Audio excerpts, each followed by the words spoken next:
Hey everyone, Rabbit Hedgehog here, and we want to thank our sponsors before the start of this video. Shout out to Law Tigers out there riding with us right now, but standing with us in the event of an accident. Need custom racing leathers or gear for the everyday ride? AGVSportUSA is here for that, and based out of Argyle, Texas, and serving riders nationwide. Also, we want to thank Doug Crawford, an independent AMSOIL dealer, for providing us with the fluids that keep our machines running well on into the future. Visit the description below for web links and contact details to get in touch with them today.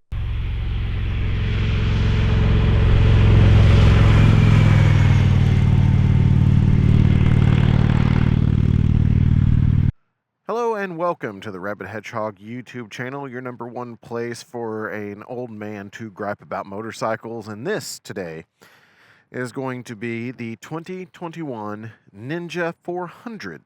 This is another used bike that we have here at Indian Motorcycle of Oklahoma City.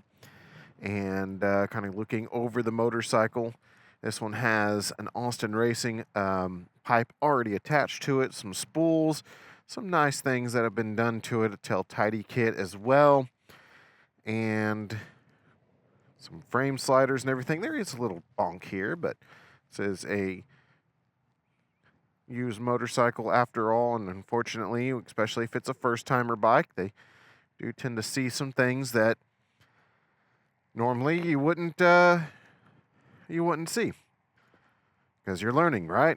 You got to learn somehow.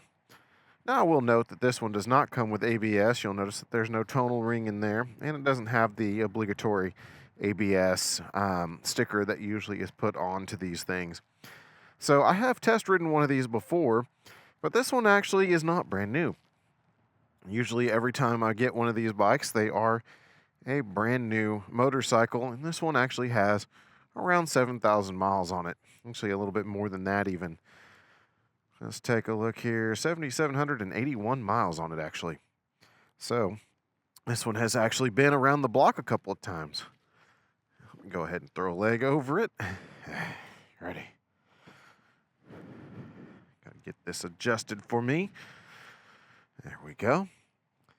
Alrighty.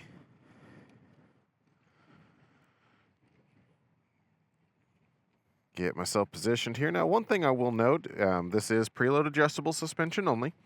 You do not have adjustable levers on this one. So this one is just fixed on that. Clip-on style bars, but not quite. You'll notice that they are upright versus down on the tube there, which is normally where you clip them on at, but this one's a little bit taller. The 400 is not designed to be as aggressive as like a 636 or something a little bit more sporty. You have a neutral indication, a clock, odometer, speed, and then you do have here live MPG. You do have the oil warning light that's on right now because we're not started. You do have a temperature gauge and a fuel gauge. Up here, there's trip A, trip B, odometer, and then down here, you have average MPG lifetime, you have range to empty, and then you have your live MPG back down there again. On this, of course, you got your turn signals up top. You do have your service engine line indicator, neutral indicator, and can't quite see all the little lights down in there, but it doesn't look like it doesn't have too much in there because this is a non-ABS model, so it doesn't have an ABS warning light or anything like that. It has a spot for it, but doesn't have it. Of course, you have your brights as well. That'll show up. I'll go ahead and start it. And you can see the bright one right there. You have that flash to pass, and then you have your brights here. Turn signals, you got to press to cancel, horn, engine cutoff switch, and starter. So overall, a simplistic motorcycle, that is for sure. All right. Now this is that 399 parallel twin that replaced the Ninja 300. Let me go ahead and raise my camera up just a little bit. Let's talk about the friction zone here real quick. Right at 3 is where it's catching, with 1 being right at the grip and 5 being all the way out. 3 is where that really engages in there. This, of course, does have a slipper clutch in it as well.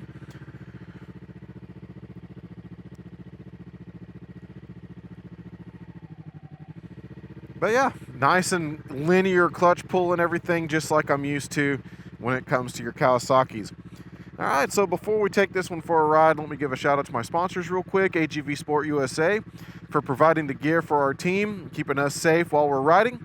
Also want to thank Law Tigers of Oklahoma. Appreciate them for helping out the community and us riders and everything. And if we have any questions or concerns about any motorcycle law, give them a shout. They'll be able to help you out.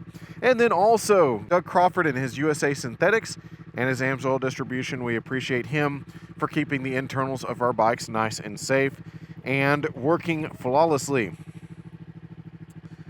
All right, back into gear we go, and away we go.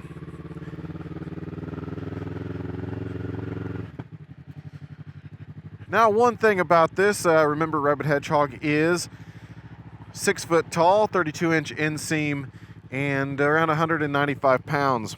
So you can see my leg is down and nice and bent, flat foot to the ground. Same with this side as well. So you can flat foot both sides of the motorcycle at the same time. But this is a very small motorcycle, so for somebody my size, it is very cramped.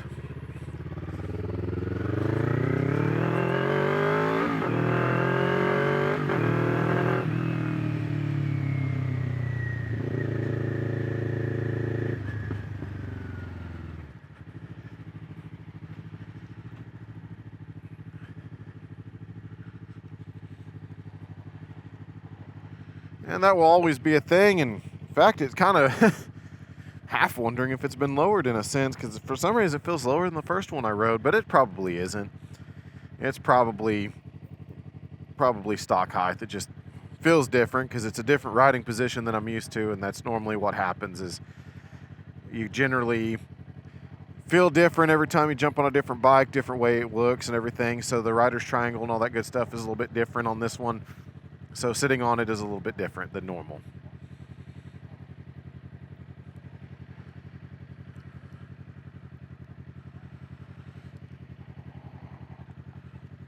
Of course, we're taking off in the city first and everything. Now, one thing about having a Ninja 400 is that you do have the little underseat storage. You have a key in the middle here that you can pull out, put into the tail section of it, and pop open the seat.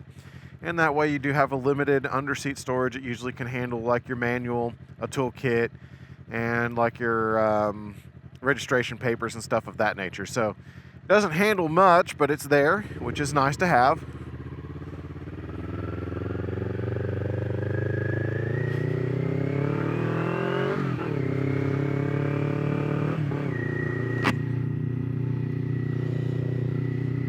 Transmission actually shifts really nicely. I like the clutch engagement on this as well. It's very positive and very linear. Light pull and all that good stuff. Right now we're in third gear and you're doing about 25 miles an hour and we're doing about 4,000 RPMs. And we have all the way up to 12,000. That's where our red line is with this one. So you have quite a bit of rev range on this particular motorcycle versus your cruisers and everything.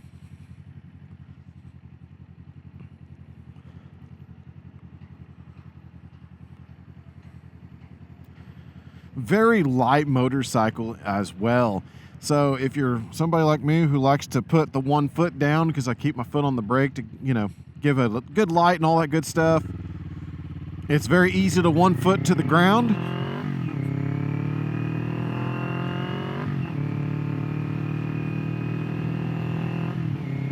And very light to hold up as well.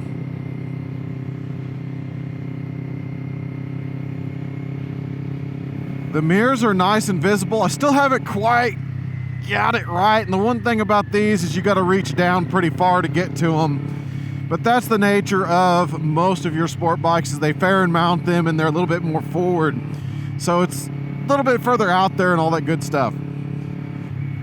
Yeah, there we go. I like that better. Now I do get to see a little bit of my elbow in there to actually see where I want to see. So they're fairly narrow inset, but other than that, not too bad at all.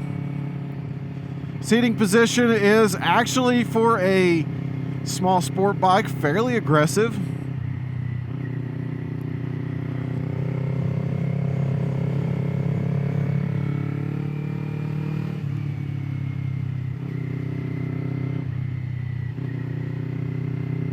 So I'm actually down on the wrist, basically. So if you look, you can see my arms are kind of straight to the wrist and everything.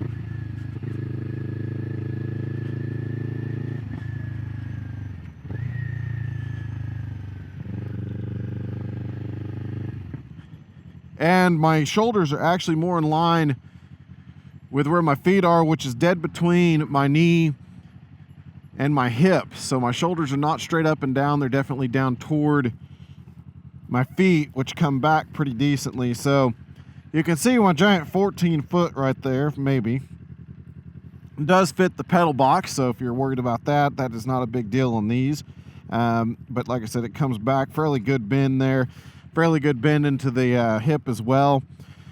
So you're bent over pretty decently on this bike.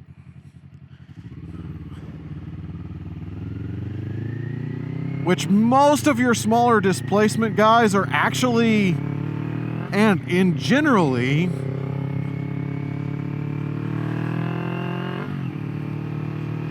more of a standard position, where this one's a little bit more aggressive sporting. So you do have a close to rear set on the back as well.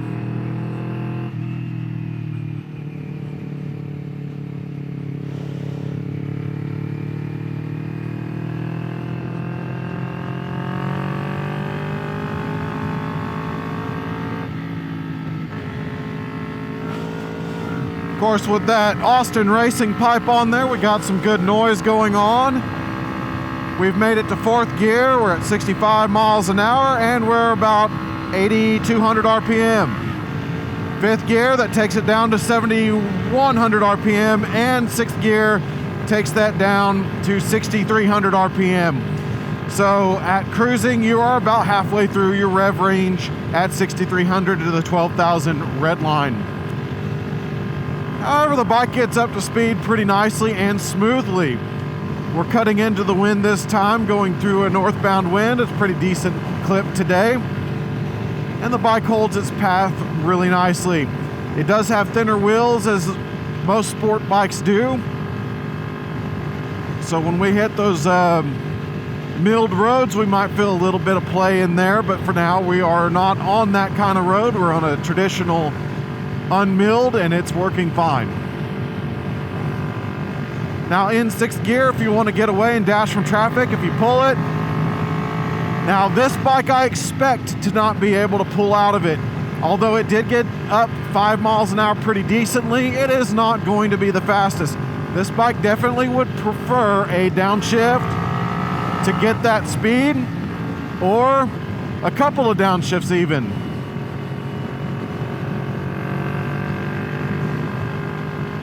Now we're on that milled type road. You can kind of see the groove start out here. And I do feel a little bit of skate in the tires, but that is to be expected. Like I said, they're thinner, and usually road grooves will have a little bit of way with them, especially on a light motorcycle like this one. But visibility out of the mirrors are nice. It doesn't vibrate through them at all. It's a nice clean picture. And I can see pretty decently behind me as well, so nicely set up. I do get some buffeting, you know, that windscreen's really short down there, and it definitely feels like it. So I get some buffet right there. It pushes that right into my helmet skirt, basically. And that gives it a little bit more push on your helmet, so you get that little bobblehead effect going there for a moment.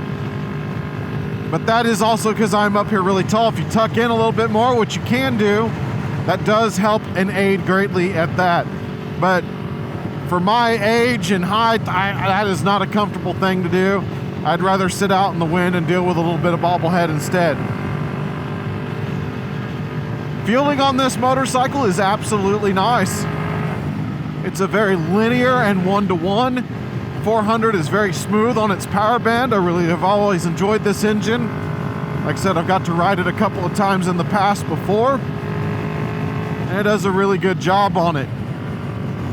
One thing I will state is that the stock seat is harsh at best. So this is not a long-range, fun cruiser type bike for sure. This one is going to be around town, get to place, and maybe even some solid small bore racing days and some other things that you can do with it. Not a bad idea to take this one there. The Ninja 400 is known to be a very good, maneuverable, and very reliable platform for first-time racers taking these out. And they've won quite a bit of races and do a good job. But as a street bike, it works as a good one for commuting and place-to-place kind of thing, but not for long-range, sustained travel. The suspension is really nice on the front end and the rear. I would say I would need a little bit more preload, and I would say that the front is a little bit softer than I expected. It might be something I don't remember from the first time I rode it, but I definitely feel a little bit more play in the forks on this one. But again, this one is a few more years older and actually has some miles on it. And oil over time does wear out. So it is possible that it's just getting close to time to do a change on that and freshen that up a little bit. I will say this is a traditional fork as well, and most of your sport bikes are an upside down fork. So this one does have a little bit different setup in that it is more conventional versus the more sporting of the bigger bikes like a 636 or ZX10 or some of those. But again, this one is designed to be a cheaper entry-level motorcycle that allows you to approach motorcycling, or even a cheaper entry-level racer that allows you to get to know motorcycling a little bit more. Downshifts are wonderfully crisp on this motorcycle, as are the upshifts as well. This is a really nice transmission. Engine braking is very linear and understandable. All right, take a step here.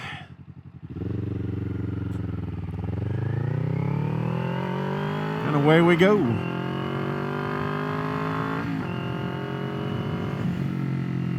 I actually love the way this engine sounds through that Austin racing pipe. Has a very nice tone to it. Very mechanical feel. You can actually feel the motorcycle under you as well. And it communicates very nicely to the rider. You know exactly what it's doing. You know what the wheels are wanting to do, how they're sticking. And that's a good thing. It tells you a lot about what this bike is doing. And I like having the positive feedback from a motorcycle to tell me what it's up to.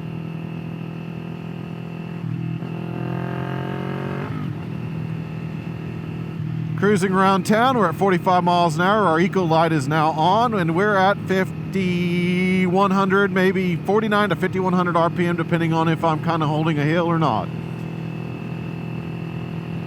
Which again is not bad for this motorcycle. We actually approach 50 miles an hour. Very nice, easy throttle will get you there. I'm even climbing uphill, and if you notice, the tone is not changing. I'm actually still climbing speed. So that's actually not bad at all.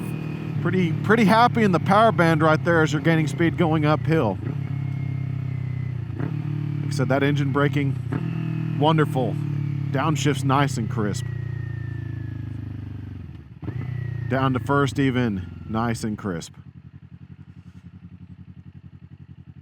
Of course, Kawasaki loves to put slipper clutches on these things and assist, and that's not a big deal. It's actually really nice.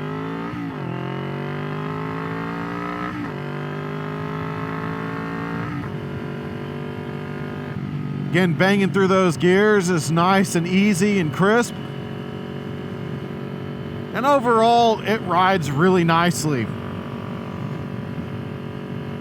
And if you're looking for a very entry-level sport bike, this one's going to be a little bit more potent.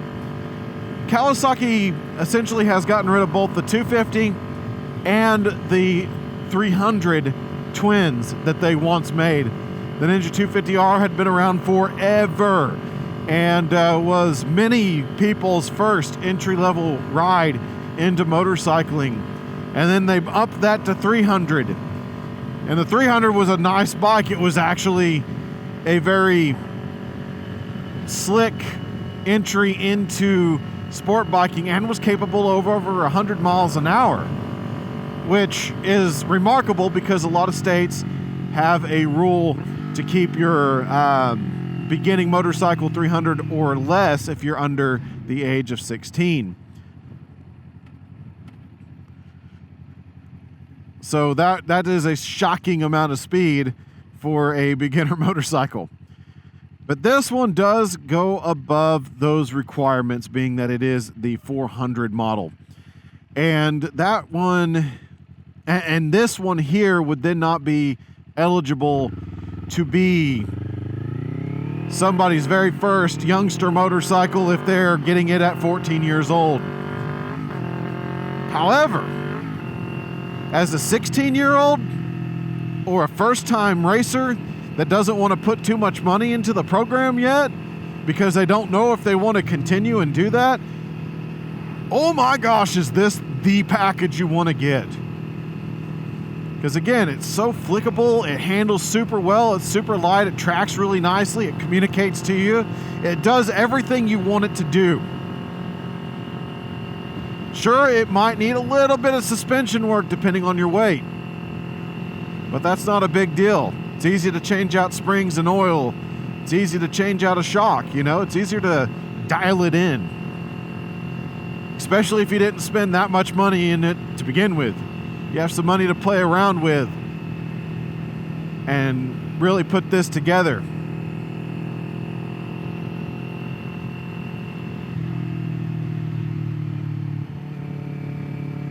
Heat can be felt a little bit through the fairings. Like I said, it is a cooler day today, and I actually can still feel a little bit of heat on the left side today.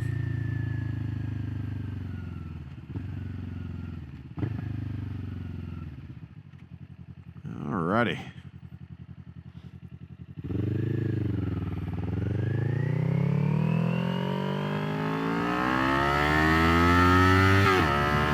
First gear gets you a little over 40 miles an hour, almost 45.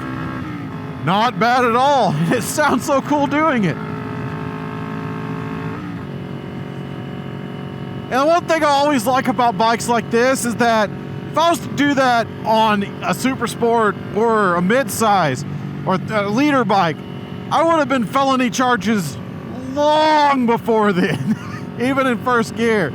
But this one, you have that ability to wring that thing out a little bit more and get that playful engine tone and the way it feels a whole lot faster. And I enjoy that about small bore bikes. There's nothing wrong at all with having that kind of fun built in, because you're not going to get in as much trouble. You might get in trouble, but you won't get in as much trouble.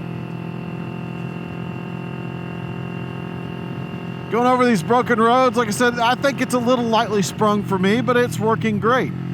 It's not really getting too upset about life as you go over them. It holds down pretty decently, and it's doing good.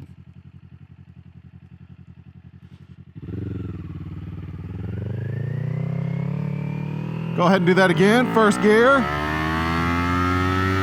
12,000 RPMs, right at the rev limiter, right at 47 miles an hour indicated. So pretty decently tall first gear. Now I'm in fourth gear and back to about 5,800 RPM at 45 miles an hour. So going from that extreme of actually bouncing the rev limiter at 47 miles an hour in first to really far down there, 5,800 RPM, holding steady. But the thing is if you got that, especially like let's say you're on a track, you're probably not going to have to shift through too many gears then. You might get up to fourth on certain long straightaways, but you have enough room to play with that you can stay in those lower gears and keeping that power band a whole lot better with this kind of motorcycle.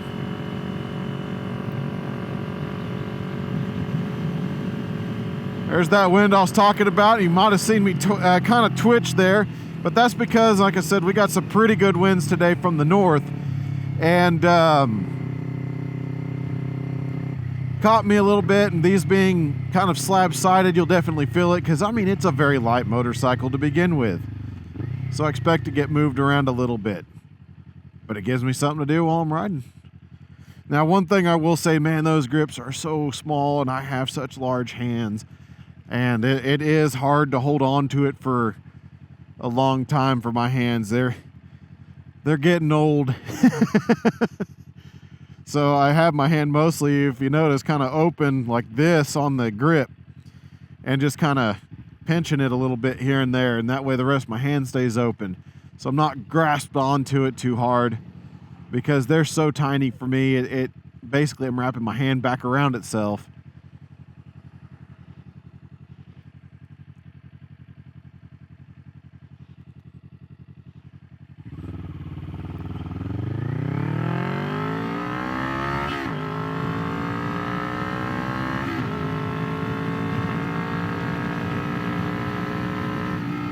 Yeah, third gear has a pretty good tall gear. I'm at about 46 at 7,000 RPM.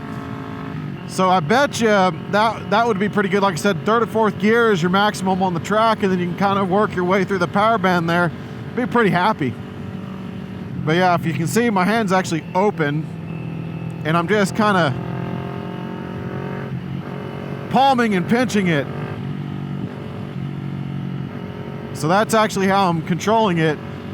It's not wrapped around it, just kind of palm pinch. But the thing is, the fueling is so nice on it, it holds its speed just fine. It's not slipping around on me either, so good grips on it.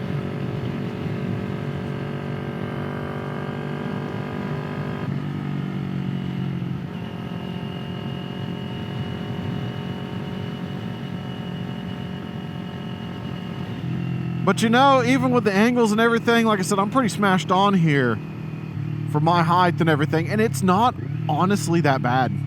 A 636 or an R6, those two particularly are very, very small to me. The Honda CBR 300, this one, the Ninja 300 as well. All of those have always been pretty decent for me, but the more aggressive stance of the R6 have always been a little bit too tight for me, or even the CBR 600 or CBR 600RR, I should say. And, you know, any of those kind of bikes have always been too much, but this one's a happy medium where I'm fairly aggressive, not quite, definitely not standard, but definitely not full sport, and it doesn't put any pressure on my hip or anything and cause that lovely cramp that I like to get. What's funny is I took a Ninja 300 out from here all the way to Woodward, Oklahoma, and that's a couple hours. That takes a bit, especially on back roads, because there's no major interstate that gets you there. And you know, overall I wasn't in that bad of shape until I actually tried to get off the bike, and I realized just how numb everything went from the buzzing and some other stuff.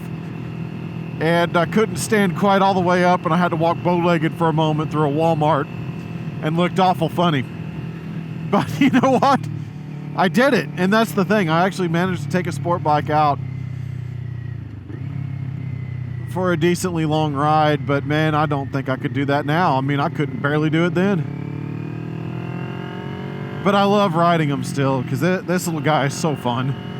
It really is.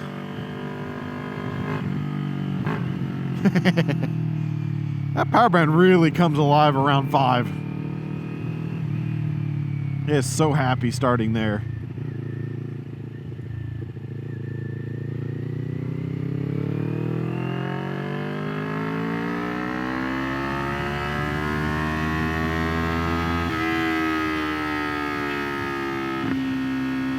In second gear, coming up to the highway. Let's see what she does.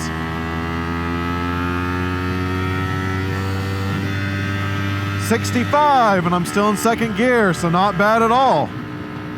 Like I said, that's a pretty tall gearing. Got a good long way to use it.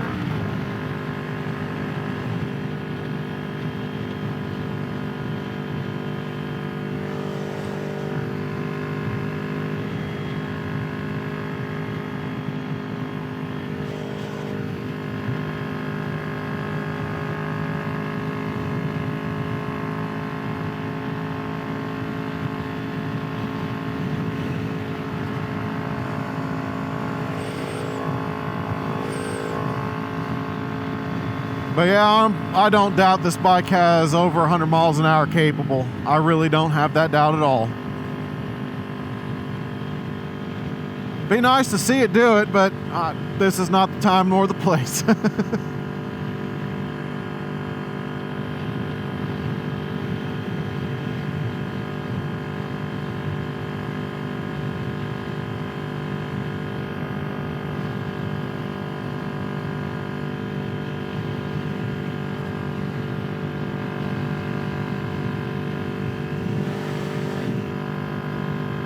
That one's blown up.